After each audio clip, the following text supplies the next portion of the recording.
Kung ganito ka pa rin mag-ban sa rank game, nahuhuli ka na sa meta.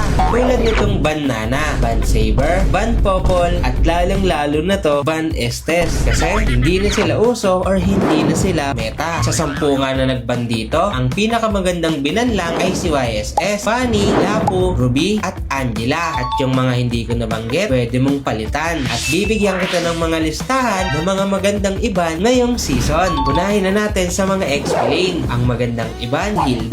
Kasi mas pinalakas na to ngayon. Tapos kayang-kayang manggulo sa farm ng kalaban. Sunod namang magandang iban, itong si Lapu. Ang lakas kasi sa turtle fight. Kawawa yung mga jungler. Ang sunod na magandang iban sa XP itong si Guinevere. Kayang-kaya niya kasi maka-solo kill. Lalo na walang comp sa solo RG. Kawawa talaga yung mga naliligaw sa mapa. Sunod naman natin ang magagandang iban sa jungler. Ang number 1 dito, si YSS. Dahil nga mahirap mag-solo, ang laking tulong kapag nag-ultimate si YSS, marireveal agad kung nasan kayo. Ang sunod na magandang iban sa jungler, itong si Fanny. Kawawa kayo. Lalo na yung mga naka-smurf. Magugulat na lang kayo, level 2 pa lang, nag-i-invade na at unlikable na. Sa mga support naman, magandang parang iban, si Florin at Angela. Nakakainis kasi yung mga support na to, lalo na kung solo gamer kayo. Kasi puro team fight ang nangyayari at puro bakbakan. Kung walang heal yung kalaban, match lang yung laban. Sa mga roamer naman, magandang iban, itong si Grab. Napakakunot kasi. May set, tapos may option pa siya na mag-invade. Ang lakas na sa mid, ang lakas pa kumontrol ng river. Kaya pwede nyong isama sa banto si Grab. At kung medyo nasa high rank ka na, ito naman ang mga listahan na magandang iban. Si Zushin, sa mage, si Kimi. Ang lalakas kasi nito sa mid lane. Kawawa ka basta naka-early. Sa mga jungle naman, ang magandang iban ay si Hayabusa at si Vayne. Meta na sila ngayon. Kaya kung walang ibang ibaban, pwede mo pag-isipan ito. Sa mga marksman naman na madadaya, andito pa rin si Wanwan at nang namemeta ngayon na si Obsidia. Sa tank, ang mga pwede nyong iban ay si Hilda at si Chief. Mamimili na lang kayo depende sa sitwasyon at bagay sa gagawin nyo na lineup. Sa XP lane, ang meta pa rin ngayon na XP lane sa high rank ay si Yusong at si Lapu para hindi kawawa yung jungle nyo. At yun lang, kung may nakalimutan ako na magandang iban pa ngayon, huwag kayo mayamang comment ha. Sana may natutunan kayo. Sana makatulong.